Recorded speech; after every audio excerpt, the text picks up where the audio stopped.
ಬೇಸಿಗೆ ಕಾಲಕ್ಕೆ ಈ ಥರ ಅಡುಗೆ ಎಲ್ಲ ಮಾಡಿಕೊಂಡ್ರೆ ಚೆನ್ನಾಗಿರುತ್ತೆ. ಒಂದು ನೆಲ್ಲಿಕಾಯಿ ತಂಬಳಿ ಮತ್ತು ಒಂದು ಮೆಂತ್ಯ ಸೊಪ್ಪಿನ ಪಲ್ಯ.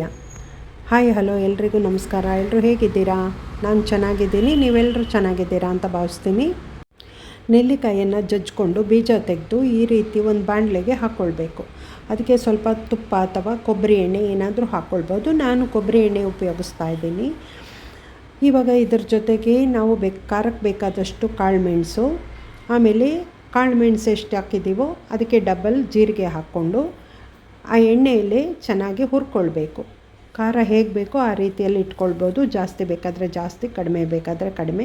ನೆಲ್ಲಿಕಾಯಿ ಎಣ್ಣೆಯಲ್ಲಿ ಹುರಿತಾ ಒಳ್ಳೆ ಪರಿಮಳ ಬರುತ್ತೆ, ಅಲ್ಲಿವರೆಗೂ ಹುರ್ಕೊಳ್ಬೇಕು. ನೆಲ್ಲಿಕಾಯಿಯ ಗುಣಗಳೆಲ್ಲ ಎಲ್ರಿಗೂ ಗೊತ್ತಿದೆ. ವಿಟಮಿನ್ ಸಿ ಹೆಚ್ಚಾಗಿದೆ, ಕೂದಲಿಗೂ ಒಳ್ಳೆಯದು, ಹೊಟ್ಟೆ ಜೀರ್ಣ ಶಕ್ತಿಗೂ ತುಂಬ ಒಳ್ಳೆಯದಾಗಿರುತ್ತೆ. ಅದ್ರ ಜೊತೆಗೆ ಒಂದು 7-8 ಕರಿಬೇವಿನ ಸೊಪ್ಪು ಹಾಕಿದ್ದೀನಿ.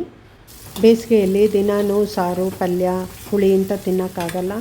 ಮಧ್ಯೆ ವಾರ 2 ದಿನಕ್ಕೊಮ್ಮೆ ಈ ಥರ ವೆರೈಟಿಯಾಗಿ ಮೊಸರಿನದು ಏನಾದರೂ ಒಂದು ಪದಾರ್ಥ ಮಾಡಿಕೊಂಡ್ರೆ ತುಂಬ ಚೆನ್ನಾಗಿರುತ್ತೆ. ಇವಾಗ ಇದೆಲ್ಲ ಹುರಿದಿದ್ದಾಗಿದೆ. ಇದು ತಣ್ಣಗಾದ ನಂತರ ಮಿಕ್ಸಿ ಜಾರಿಗೆ ಹಾಕ್ಕೊಂಡು ರುಬ್ಕೊಬೇಕು. ಬಾಣಲೆಯಲ್ಲೇ ಇರಲಿ, ತಣ್ಣಗಾಗಲಿ. ಆಮೇಲೆ ಎಷ್ಟು ಬೇಕೋ ಅಷ್ಟು, ಇವಾಗ ಜನ ಎಷ್ಟಿರ್ತಾರೆ ನೋಡಿಕೊಂಡು ಇದನ್ನ ನೆಲ್ಲಿಕಾಯಿನ ಹಾಕ್ಕೊಳ್ಬೋದು, ಹುರಿದಿದ್ದನ್ನು. ಅದರ ಜೊತೆಗೆ ತೆಂಗಿನಕಾಯಿ ಹಸಿಕಾಯಿ ತುರಿ ಹಾಕ್ಕೊಳ್ಬೇಕು. ತಂಬಳಿ ತುಂಬ ರುಚಿಯಾಗಿರುತ್ತೆ. ಅದ್ರ ಜೊತೆಗೆ ಉಪ್ಪು ಹಾಕ್ಕೊಂಡು ಎಷ್ಟು ಬೇಕು ನೋಡಿಕೊಂಡು ರುಬ್ಕೊಂಡ್ರೆ ಆಯಿತು. ಚೆನ್ನಾಗಿ ನೈಸಾಗಿ ರುಬ್ಬಬೇಕಷ್ಟೇ. ರುಬ್ಬಲಿಕ್ಕೆ ಎಷ್ಟು ನೀರು ಬೇಕೋ ಅಷ್ಟು ಹಾಕ್ಕೊಂಡು ನೈಸಾಗಿ ಚಟ್ನಿ ಥರ ಪೇಸ್ಟ್ ಮಾಡ್ಕೊಳ್ಬೇಕು. ನೈಸಾಗಿದ್ದಷ್ಟು ತುಂಬ ಚೆನ್ನಾಗಿರುತ್ತೆ. ಚೆನ್ನಾಗಿ ನೈಸಾಗಿ ಪೇಸ್ಟ್ ಆಗಿದೆ. ಇದನ್ನು ಇವಾಗ ಒಂದು ಪಾತ್ರೆಗೆ ಹಾಕ್ಕೊಳ್ಳೋಣ. ನೆಲ್ಲಿಕಾಯಿ ಹುರಿದಿದ್ದೀನಲ್ವ, ಅದನ್ನ ಪೂರ್ತಿಯಾಗಿ ಹಾಕ್ಕೊಂಡು ರುಬ್ಬಲಿಲ್ಲ, ಅರ್ಧ ಮಾತ್ರ ಹಾಕ್ಕೊಂಡು ರುಬ್ಬಿರೋದು. ಮತ್ತು ಅರ್ಧನ ಒಂದು ಬಾಕ್ಸಿಗೆ ಹಾಕಿ ಎತ್ತಿಟ್ಕೊಂಡ್ರೆ 2 ದಿನ ಬಿಟ್ಟು ಮತ್ತೆ ಮಾಡ್ಕೊಳ್ಬೋದು. ಇದೇನು ತಿನ್ನೋದಕ್ಕೆ ಬೇಜಾರಾಗಲ್ಲ, ತುಂಬ ಚೆನ್ನಾಗಿರುತ್ತೆ. ಒಂದು ಸರ್ತಿ ಮನೆಯಲ್ಲಿ ಟ್ರೈ ಮಾಡಿ ವಿಡಿಯೋ ನೋಡೋರು. ಇವಾಗ ಇದನ್ನೆಲ್ಲ ಪಾತ್ರೆಗೆ ಹಾಕಿ ಜಾರನ್ನು ಸ್ವಲ್ಪ ತೊಳೆದು ಆ ನೀರನ್ನು ಈ ತಂಬಳಿ ಪಾತ್ರೆಗೆ ಹಾಕ್ಕೊಳ್ಬೇಕು. ಹದ ನೋಡ್ಕೊಳ್ಬೇಕು. ಕೆಲವರೆಲ್ಲ ಸ್ವಲ್ಪ ತೆಳ್ಳಗಿದ್ದರೆ ಇಷ್ಟಪಡ್ತಾರೆ, ಕೆಲವರು ಸ್ವಲ್ಪ ದಪ್ಪ ಇದ್ದರೂ ಇಷ್ಟಪಡ್ತಾರೆ. ಅದು ಹೇಗೆ ಬೇಕೋ ಹಾಗೆ ನೋಡಿಕೊಂಡು ಮಾಡ್ಕೊಳ್ಬೋದು. ಜಾರಿಗೂ ಅಂಟ್ಕೊಂಡಿರುತ್ತಲ್ವ, ಅದನ್ನು ಸ್ವಲ್ಪ ತೊಳೆದು ಆನಂತರ ಮೊಸರು ಪಾತ್ರೆಗೆ ಹಾಕಿ ಚೆನ್ನಾಗಿ ಅದನ್ನ ಕಲಸಿ ಮೊಸರು ಮಿಕ್ಸ್ ಮಾಡಿದರೆ ರುಚಿಕರವಾದ ತಂಬಳಿ ರೆಡಿ ಆಗುತ್ತೆ.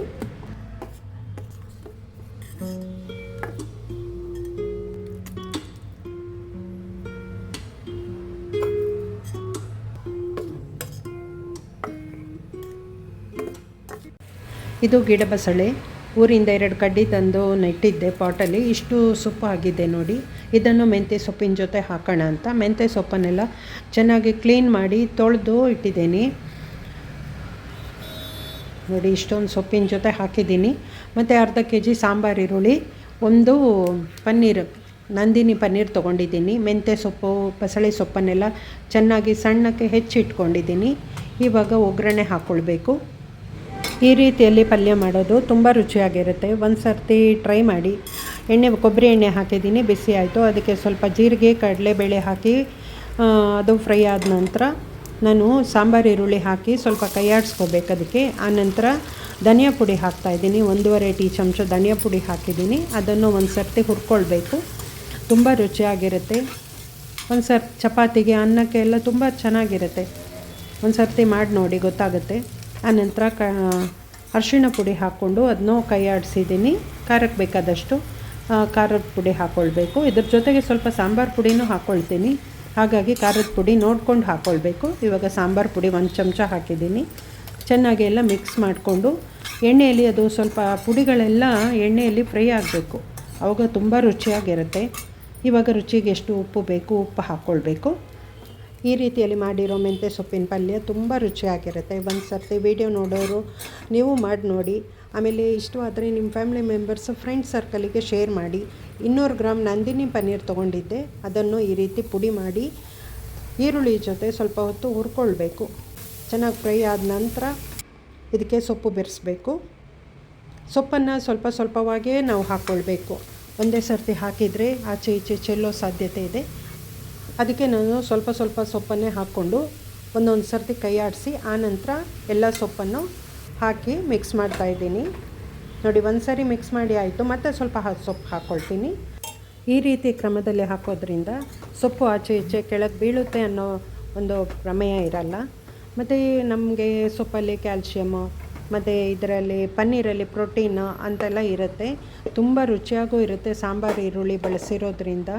ಒಂದು ಸರ್ತಿ ಮಾಡಿ ನೋಡಿ. ಈ ರೀತಿಯಲ್ಲಿ ನಾನು ಮಗ್ಸ್ಕೊಳ್ತಾ ಇದ್ದೀನಿ. 1-2 ನಿಮಿಷ ಈ ರೀತಿ ಮಗ್ಸ್ಕೊಂಡ್ರೆ ಆಯಿತು. ಆನಂತರ ಲೋ ಫ್ಲೇಮಲ್ಲಿಟ್ಟು ಬೇಯಿಸ್ಕೋಬೇಕು.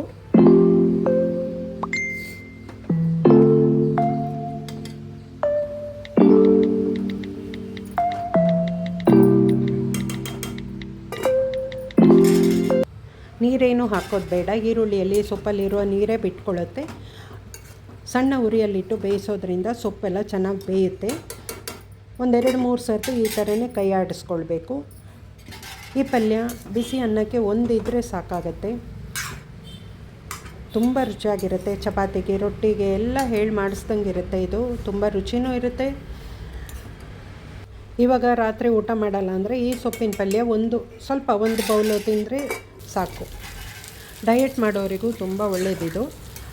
ಮತ್ತು ಈ ವಿಡಿಯೋ ನೋಡಿದವರು ಒಂದು ಲೈಕ್ ಕೊಡಿ. ಹೊಸಬ್ರು ಸಬ್ಸ್ಕ್ರೈಬ್ ಮಾಡಿಕೊಂಡು ವಿಡಿಯೋ ನೋಡಿ. ಇವಾಗ ಸ್ವಲ್ಪ ತೆಂಗಿನಕಾಯಿ ತುರಿ ಹಾಕ್ಕೊಂಡು ಮಗ್ಚಿದ್ರೆ ಪಲ್ಯ ರೆಡಿ ಆಗುತ್ತೆ. ವಿಡಿಯೋ ನೋಡೋರು ಒಂದು ಹೈಪ್ ಕೊಡೋದು ಮರಿಬೇಡಿ. ವಿಡಿಯೋ ಎಲ್ಲೂ ಸ್ಕಿಪ್ ಮಾಡಬೇಡಿ. ಧನ್ಯವಾದಗಳು. ಮುಂದಿನ ವಿಡಿಯೋದಲ್ಲಿ ಸಿಗೋಣ. Thank you so much.